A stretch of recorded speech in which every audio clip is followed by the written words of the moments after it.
सबसे पहले बात करेंगे रायपुर से बड़ी खबर की, जहां सौम्या चौरसिया पर नई एफआईआर दर्ज हुई है। जी हां, ईओडब्ल्यू एसीबी ने 3 नई एफआईआर दर्ज की है। निलंबित आईएएस रानू साहू, समीर बिश्नोई, सौम्या चौरसिया के खिलाफ नई एफआईआर दर्ज की गई है। दरअसल आय से अधिक संपत्ति की एफआईआर ये दर्ज की गई है। तीनों के खिलाफ अलग अलग मामले दर्ज हैं। सौम्या चौरसिया के परिवार के नाम पर 9 करोड़ से ज्यादा की संपत्ति है। 2021 से 2022 के बीच खरीदी गई है संपत्ति। निलंबित आईएएस रानू साहू पर 2015 से 2022 तक करीब 4 करोड़ रुपए की अचल संपत्ति खुद और पारिवारिक सदस्यों के नाम से खरीदने का आरोप लगा है।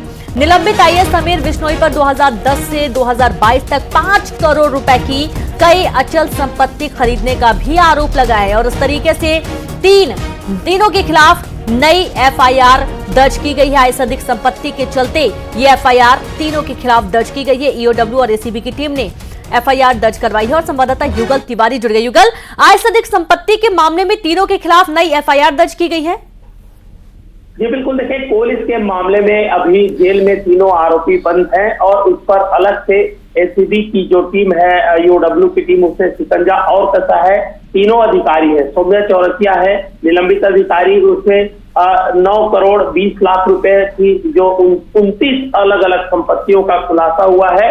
और 2021 से 2022 के बीच ये संपत्ति है वो अर्जित की गई है, ऐसा ईओडब्ल्यू के जो एफआईआर में उल्लेखित है। और इसी तरह जो निलंबित आईएएस रानू साहू है, जो अभी भी जेल में बंद है, वर्ष 2015 से 2022 के बीच लगभग 4 करोड़ की अचल संपत्तियां इनके पारिवारिक सदस्यों के नाम है, ये अर्जित की गई है। जबकि इनका जो वेतन है टोटल 92 लाख रुपए का टोटल होता है। तो इतनी सारी संपत्तियां कहां से आई है, अब इसकी जांच है वो ईओडब्ल्यू करेगी। इसी तरह से निलंबित जो आईएएस अधिकारी समीर बिश्नोई है, 2010 से 2022 तक 93 लाख रुपए करीब इनके वेतन है और इसमें 5 करोड़ रुपए की अचल संपत्ति क्रय की है।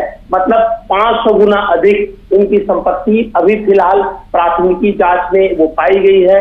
तमाम दस्तावेज है, सबूत है, जमीन से लेकर के अन्य जो संपत्ति के जो कागजात है उनका ये हालांकि खुलासा भी नहीं हुआ है। लेकिन अभी ये नई एफआईआर इन तीनों अधिकारियों की, निलंबित अधिकारियों की मुसीबतें बढ़ा सकती है और उन्हें अब साबित करना होगा कि संपत्ति किस तरह से अर्जित की गई है। लेकिन ये प्राथमिक जांच में यही पता चला है और एफआईआर 3 अलग अलग एफआईआर है वो लॉन्च की गई है। तो कुल मिलाकर यही कहा जा सकता है कि कोलिस जेल में बंद इन आरोपियों की मुसीबत है और अब और बढ़ गई है। जी बिल्कुल, बहुत शुक्रिया आपका युगल तमाम जानकारी के लिए। तो इस तरीके से तीनों की जो मुसीबतें और ज्यादा बढ़ गई हैं और अचल संपत्ति, चल संपत्ति, दोनों ही मामलों में आय से अधिक संपत्ति के चलते इन तीनों के खिलाफ नई एफआईआर दर्ज की गई है। सीएम साय करेंगे बड़ी बैठक। सीएम साय विभागों की समीक्षा बैठक करेंगे। सीएम साय अफसरों के साथ करेंगे बैठक, जहां कई विभागों की करेंगे समीक्षा, अफसरों को देंगे दिशा निर्देश। बड़ी खबर आपको दे रहे हैं, जहां मुख्यमंत्री विष्णुदेव साय बड़ी बैठकें करने की तैयारी में। सीएम साय विभागों की करेंगे समीक्षा बैठक। सीएम साय अफसरों के साथ बैठक करेंगे, जहां कई विभागों की समीक्षा होगी, अफसरों को दिशा निर्देश भी देंगे मुख्यमंत्री विष्णुदेव साय। और संवाददाता तनु वर्मा जुड़ गई हैं। तनु, आज मुख्यमंत्री विष्णुदेव साय कुछ बैठकें करने वाले हैं, किन किन विभागों के साथ ये बैठक रहने वाली है? जी बिल्कुल, देखिए लोकसभा चुनाव और आचार संहिता के खत्म होने के बाद से ही लगातार समीक्षा बैठकों का जो दौर है वो देखने को मिल रहा है। और इससे पहले भी सीएम साय ने 3 दिवसीय समीक्षा बैठक जो है अलग अलग विभागों की ली थी, जिसके बाद आज एक बार फिर सीएम साय जो है वो समीक्षा बैठक लेने जा रहे हैं। करीब 11:30 बजे वो सीएम हाउस से मंत्रालय के लिए रवाना होंगे और माना जा रहा है कि सीएम साय के पास जो कुछ भी विभाग हैं उनकी वो समीक्षा बैठक करेंगे, चाहे खनिज विभाग की हम बात करें, परिवहन विभाग की हम बात करें, इसके अलावा आबकारी और भी तमाम विभाग सीएम साय के पास मौजूद हैं। इसके साथ ही बृजमोहन अग्रवाल के सांसद बनने के बाद में शिक्षा विभाग भी अब सीएम साय के पास में है और हाल ही में कुछ दिन पहले ही सीएम साय ने शिक्षा विभाग की जो है समीक्षा बैठक ली थी और अधिकारियों को दिशा निर्देश भी जो है वो दिए थे। ऐसे में आज की इस बैठक में वो अधिकारियों से उस विभाग जो दिशा निर्देश उन्होंने दिए थे उसकी उसकी मॉनिटरिंग भी जो है वो कर सकते हैं। इसके साथ ही जिन जिन विभागों की समीक्षा बैठक आज होनी है, उस विभाग के सभी आला अधिकारी भी जो है वो इस बैठक में जो है मौजूद रहेंगे। तो लगातार समीक्षा बैठक का दौर जो है अलग अलग विभागों में देखा जा रहा है। सीएम साई के अलावा सभी मिनिस्टर्स भी अपने अपने विभाग की समीक्षा बैठक जो है वो कर रहे हैं। फिलहाल एजेंडे जो है वो सामने नहीं आए हैं और बैठक के बाद ही स्पष्ट हो पाएगा कि आखिर किस किस विभाग की समीक्षा बैठक जो है आज वो हुई है। जी बिल्कुल, बहुत शुक्रिया आपका तनु तमाम जानकारी के लिए। तो इस तरीके से मुख्यमंत्री अलग अलग विभागों के साथ समीक्षा बैठक करने वाली हैं और अब आगे बढ़ेंगे। जहां रायपुर में कांग्रेस की मैराथन बैठक है, कांग्रेस में 2 दिनों तक मैराथन बैठकें होने वाली हैं। 9 और 10 जुलाई को कांग्रेस में बैठकें होंगी। कांग्रेस मुख्यालय में बैठक की जाएगी। 9 जुलाई को वरिष्ठ नेताओं जिला अध्यक्षों की होगी बैठक। 10 जुलाई को रायपुर दक्षिण उपचुनाव को लेकर होगी बैठक। रायपुर के सभी प्रमुख नेता बैठक में मौजूद रहने वाले हैं।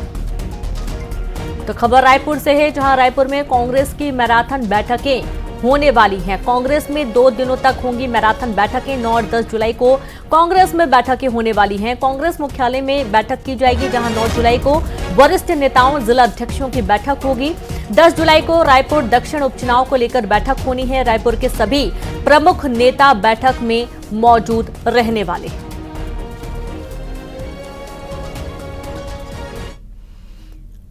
रायपुर में कांग्रेस का बड़ा प्रदर्शन। बिजली की समस्या को लेकर कांग्रेस करेगी प्रदर्शन। सभी जिला ब्लॉक मुख्यालय में कांग्रेस प्रदर्शन करेगी। प्रदर्शन में कांग्रेस के बड़े नेता शामिल रहने वाले हैं। तो खबर रायपुर से आपको दे रहे हैं, जहां रायपुर में कांग्रेस का बड़ा प्रदर्शन होने वाला है। बिजली की समस्या को लेकर कांग्रेस करेगी प्रदर्शन। सभी जिला ब्लॉक मुख्यालय में कांग्रेस करेगी प्रदर्शन। प्रदर्शन में कांग्रेस के बड़े नेता भी शामिल होंगे।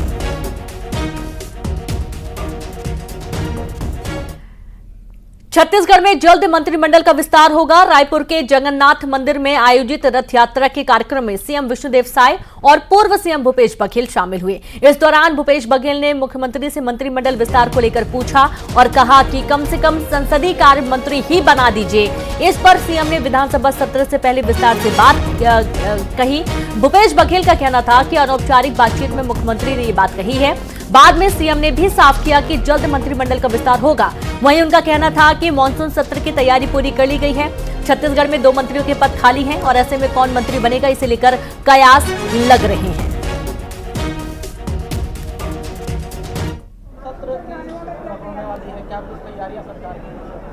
सब तैयारी है, पूरी तैयारी है, इंतजार करिए। मैं भी विष्णु जी से यही बोल रहा था कि भाई कम से कम संसदीय कार्य मंत्री बना दो, विधानसभा सत्र चल रहा है तो बोले विधानसभा पहले बनेगा, ये बोल रहे थे। मेरी बातचीत हुई, अनौपचारिक बातचीत थी। भाई दूसरे विभाग तो आपके पास रह जाएगा, लेकिन संसदीय कार्य मंत्री तो होना चाहिए विधानसभा में, जिसे हम लोग लगातार डायलॉग करते रहें।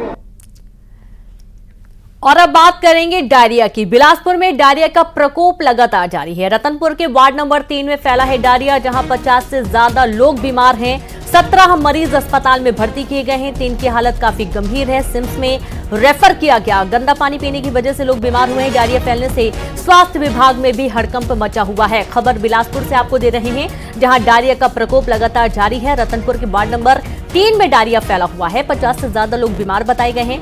17 मरीज अस्पताल में भर्ती किए गए हैं। 3 की हालत काफी नाजुक है और सिम्स में रेफर किया गया है। दरअसल गंदा पानी पीने से ये लोग बीमार हुए हैं। डायरिया फैलने से स्वास्थ्य विभाग में भी हड़कंप मचा हुआ है। और चलिए सीधे रुक करेंगे, संवाददाता उमेश मौर्य जुड़ गए। उमेश, डायरिया की चपेट में आ रहा इलाका, कितने लोग अभी संक्रमित पाए गए हैं?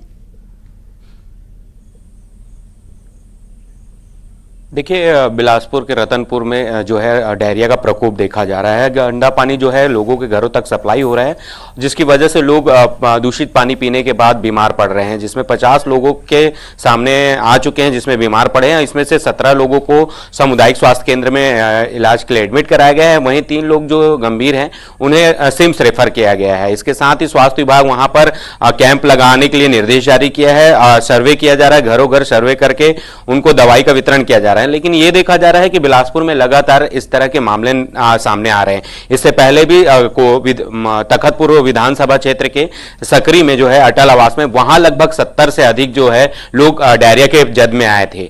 वहां भी स्थिति यही थी कि जो नालियों की सफाई होनी चाहिए वो नहीं हो रही थी, नालियों से गुजरने वाली जो पाइपलाइन है वो जंग लग गया था, जिसकी वजह से लीकेज था और यही गंदा पानी जो है लोगों के घरों तक सप्लाई हो रहा था।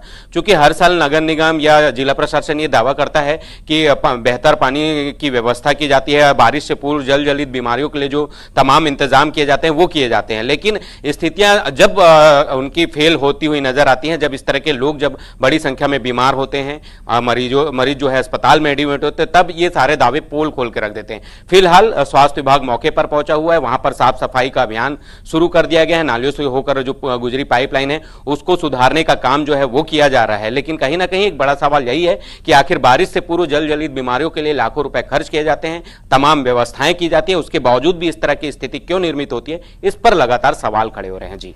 जी बिल्कुल, बहुत शुक्रिया आपको बेश तमाम जानकारी के लिए। तो जाहिर सी बात है कि गंदा पानी लोगों तक क्यों पहुंच रहा है और मजबूरी क्यों है कि गंदा पानी इस्तेमाल करना पड़ रहा है और इस वजह से डायरिया पैर पसार रहा है।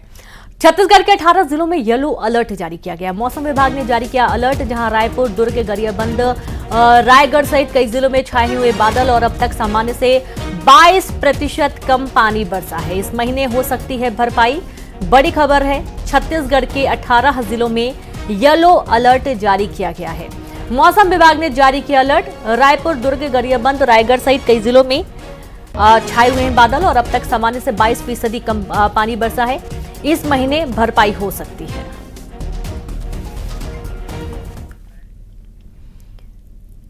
जांजगीर में युवती से दुष्कर्म का मामला सामने आया। बिलासपुर की रहने वाली है युवती। बिलासपुर में दर्ज हुई 0 एफआईआर। नए कानून के तहत जिले में पहली 0 एफआईआर दर्ज की गई है। प्रॉपर्टी डीलर पर आरोप लगा है। शादी का झांसा देकर दुष्कर्म का आरोप लगा। केस को जांच के लिए जांजगीर थाने में ट्रांसफर किया गया। तो खबर जांजगीर से है, जहां पर युवती से दुष्कर्म का मामला सामने आया। बिलासपुर की रहने वाली है युवती। बिलासपुर में दर्ज हुई 0 एफआईआर। नए कानून के तहत जिले में पहली 0 एफआईआर दर्ज की गई है। तो वहीं बेमेतरा में युवक की निर्मम हत्या का मामला सामने आया। दोस्त ने की दोस्त की हत्या। शराब के नशे में युवक ने हत्या की। पुलिस ने आरोपी दोस्त को गिरफ्तार कर लिया है। हत्या की वजह जानने में जुटी है पुलिस। बड़ी खबर बेमेतरा से है, जहां पर युवक की निर्मम हत्या का मामला सामने आया है। दोस्त ने दोस्त की हत्या की। शराब के नशे में युवक ने हत्या की। पुलिस ने आरोपी दोस्त को गिरफ्तार कर लिया है। हत्या की वजह जानने में पुलिस जुटी हुई है।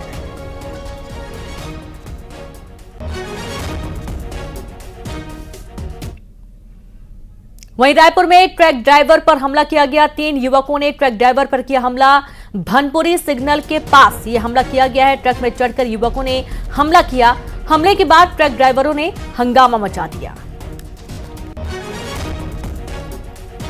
तो खबर रायपुर से है, जहां ट्रक ड्राइवर पर हमला किया गया और इसके चलते काफी विवाद हुआ। 3 युवकों ने ट्रक ड्राइवर पर हमला किया। हमला क्यों किया गया फिलहाल ये स्पष्ट नहीं है। भनपुरी सिग्नल के पास इस हमले की वारदात को अंजाम दिया गया, जहां ट्रक ड्राइवर के सिर पर हमला हुआ है और ट्रक में चढ़कर युवकों ने इस वारदात को अंजाम दिया। हमले के बाद ट्रक ड्राइवरों ने जमकर हंगामा मचाया और इस दौरान ट्रैफिक जो कर्मी है उससे भी बातचीत हुई है और ये देखिए सिर पर वार किया गया, जिससे सिर पे गंभीर चोट के निशान पाए गए। धमतरी के देवश्री टॉकीज से मारपीट और चाकूबाजी की घटना सामने आई है। टॉकीज में फिल्म देखने आए 2 युवकों पर बदमाशों ने डंडे से हमला कर दिया, जिसमें दोनों युवक घायल हो गए। इनमें एक की हालत काफी गंभीर है, जिसे इलाज के लिए रायपुर रेफर किया गया। दोनों घायल युवक संबलपुर और बोडरा गांव के रहने वाले बताए जा रहे हैं। फिलहाल पुलिस ने मामले में कोई एफआईआर दर्ज नहीं की है। तो वहीं कुछ लोगों को हिरासत में लेकर पूछताछ भी की जा रही है।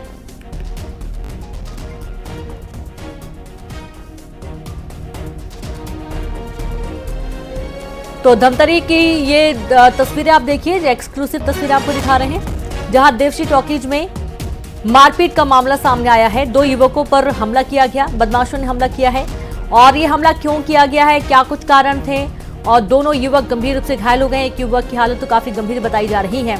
पुलिस पूरे मामले की जांच में जुट गई है। धमतरी के देवश्री टॉकीज के पास मारपीट की घटना की सूचना मिली थी सूचना का तस्दीक कराया गया है। तस्दीक पर 2 लड़के जो बोडरा संबलपुर के रहने वाले हैं, उनके ऊपर किसी धारदार चीज से हमला किया गया है, जो दोनों को उपचार हेतु जिला अस्पताल धमतरी एडमिट किया गया है।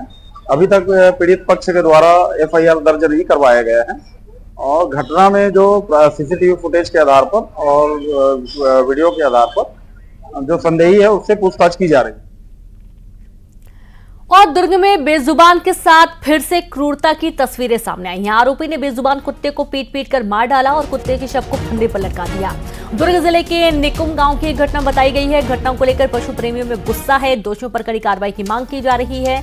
और देखिए, मासूम कुत्ते का बच्चा है जिसे बुरी तरीके से पीटा गया और उसके बाद उसे फांसी के फंदे पर लटका दिया गया और इसके चलते पशु प्रेमियों में काफी नाराजगी भी देखी जा रही है।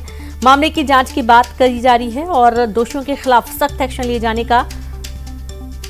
की मांग की गई है।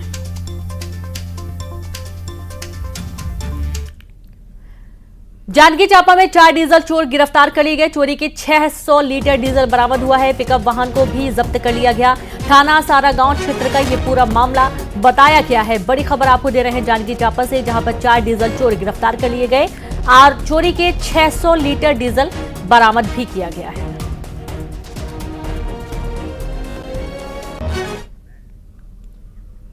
कोरबा में ऑनलाइन सट्टे पर शिकंजा कसा गया। फरार आरोपी को पुलिस ने गिरफ्तार कर लिया है। मुखबिर की सूचना पर पुलिस ने कार्रवाई को अंजाम दिया। 4 आरोपियों को पुलिस गिरफ्तार कर चुकी है। बड़ी खबर आपको दे रहे हैं कोरबा से, जहां पर ऑनलाइन सट्टे पर शिकंजा कसा गया है। फरार आरोपी को पुलिस ने गिरफ्तार कर लिया है। मुखबिर की सूचना पर पुलिस ने आरोपी पर कार्रवाई की है। 4 आरोपियों को पुलिस ने गिरफ्तार कर लिया है।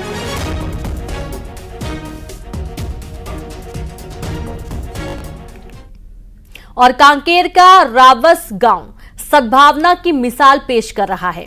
करीब 1000 फीट की ऊंचाई पर पहाड़ी पर यह गांव बसा है और ये गांव कांकेर और कोंडागांव जिले की सरहद पर है। रावस गांव के लोग साल भर में एक दूसरे के खेतों में या घरों में काम करते हैं और उसी रकम से साल में एक बार सभी गांव वाले पिकनिक मनाते हैं। कई सालों से गांव वाले ऐसा करते आ रहे हैं। धीरे धीरे ये गांव की परंपरा बनती जा रही है। रावस गांव के लोग बताते हैं कि इसका उन्हें साल भर इंतजार रहता है।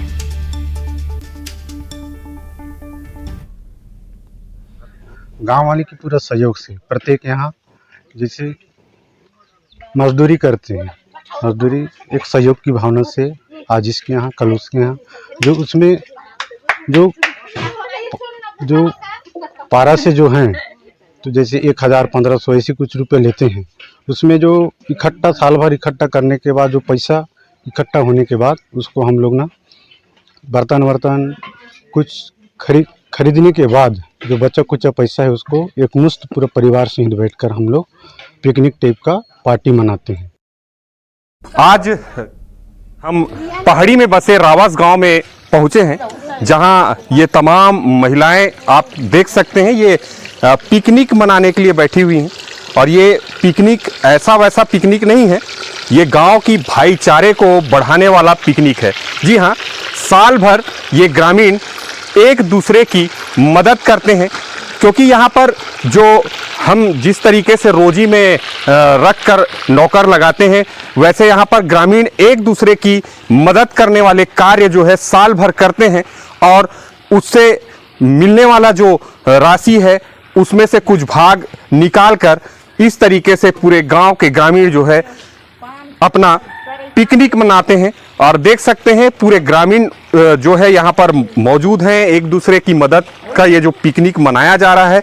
और साथ में जो है यहाँ दोना पत्तल ये सब जो है बनाकर एक दूसरे का सहयोग कर रहे हैं। खेम नारायण शर्मा, न्यूज 18 कांकेर। और अब खबर अंबिकापुर से है, जहां पर मैनपाट में लहरेगा दूसरा सबसे ऊंचा तिरंगा। नर्मदापुर में 415 फीट का झंडा लगाने की तैयारी हो रही है, जहां पर 20 एकड़ में पार्क बनाया जाएगा। कलेक्टर सहित जनप्रतिनिधियों ने जायजा लिया है। विधायक रामकुमार टोप्पो ने झंडा लगाने की मांग की है। खबर अंबिकापुर से आपको दे रहे हैं। और अब आपको अंबिकापुर में दूसरा सबसे ऊंचा तिरंगा लहराता हुआ नजर आने वाला है। विधायक ने इसकी मांग की थी और इसके लिए अब तैयारियां शुरू कर दी गई हैं। तकरीबन 20 एकड़ में पहले पार्क बनाया जाएगा और उसके बाद ये झंडा लहराएगा।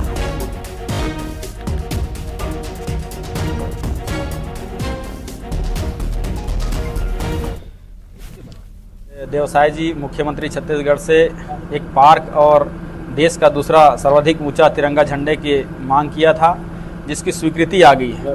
तो अब वो दिन आ गया है कि नर्मदापुर के परिक्षेत्र में एक 20 एकड़ का पार्क बनेगा और साथ ही साथ उस पार्क में 415 फीट का देश का दूसरा ऊंचा तिरंगा झंडा लगाए जाएंगे। उसी के लिए जगह चिन्हांकित किए जा रहे थे। जगदलपुर में बाइक में लगाई आग, युवकों के बीच मारपीट हुई। मारपीट के बाद युवकों ने बाइक में आग लगा दी। बीच सड़क पर इस वारदात को अंजाम दिया गया। तमाशबीन बने लोग देखते रहे। कोतवाली थाना इलाके की पूरी घटना बताई गई है। खबर जगदलपुर से है, जहां पर बाइक में आग लगाने का मामला। और ये देखिए, बाइक पूरी धू कर जल गई। दरअसल यहां पर जो दो पक्षों के बीच में लड़ाई हुई थी, युवकों के साथ मारपीट हुई और उसके बाद बाइक को आग के हवाले कर दिया गया।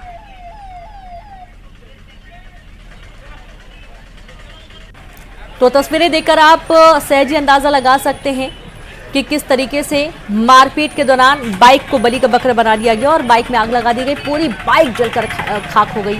लाखों की ये बाइक है जिसे आग के हवाले कर दिया गया।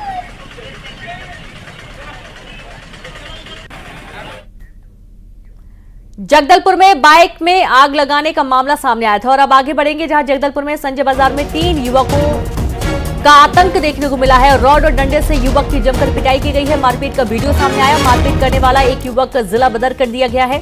कोतवाली थाना इलाके का ये पूरा मामला सामने आया है। खबर जगदलपुर से है, जहां जगदलपुर में संजय बाजार में 3 युवकों का आतंक देखने को मिला है। रॉड और डंडे से की गई युवक की पिटाई, मारपीट का वीडियो आया सामने। मारपीट करने वाला एक युवक जिला बदर किया गया। कोतवाली थाना इलाके का ये पूरा मामला सामने आया है।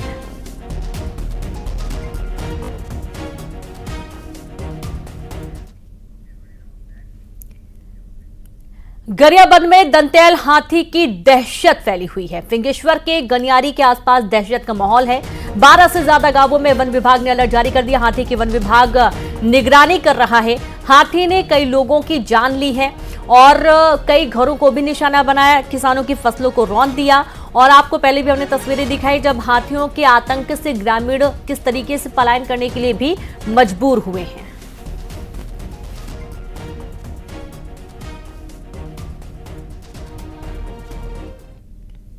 है वो फिंगेश्वर वन परिक्षेत्र के गनियारी के आसपास मौजूद है और देखिए कि लगातार हाथी की मॉनिटरिंग यहाँ पर किया जा रहा है। गजराज दल यहाँ पर मौजूद है और गजराज वाहन के साथ लगातार बराबर से ट्रैक किया जा रहा है कि हाथी किस ओर जा रहा है। गनियारी के आसपास जो लगे गांव हैं, लगभग 12 से अधिक गांव हैं, वहाँ हाई अलर्ट जारी कर दिए हैं। लोगों को बाहर निकलने के लिए वो मना कर रहे हैं, हिदायत दे रहे हैं, क्योंकि जो हाथी है वो बेहद ही अकेले में खतरनाक हो जाता है। और देखिए कि यहाँ पर मौके पर जो है हाथी मित्र दल है वो मौजूद है, जो बराबर यहाँ पर ड्यूटी कर रहे हैं। और हम यहीं से जानकारी चाहेंगे। सर, अभी हाथी का लोकेशन अभी गनियारी के आसपास है, जंगल में विचरण कर रहे हैं। हमारे स्टाफ द्वारा पूरा गांव में सब अलर्ट कर दिया गया है कि कहीं भी निकल सकता है ऐसा। तो देखिए कि हाथी कभी भी किसी भी वक्त किसी गांव में निकल सकता है। और खुर्सा गनियारी ये जो गांव लगा हुआ है, इस पूरे इलाके में कहीं भी हाथी निकल सकता है। तो हाई अलर्ट मोड पर इन इलाकों को रखा गया है। और एक हाथी जो है खूब इस ओर तेजी से बढ़ रहा है। न्यूज़ 18 के लिए गरियाबंद से शेख इमरान। और चलिए अब देखेंगे 20 बड़ी खबरें तेज अंदाज में।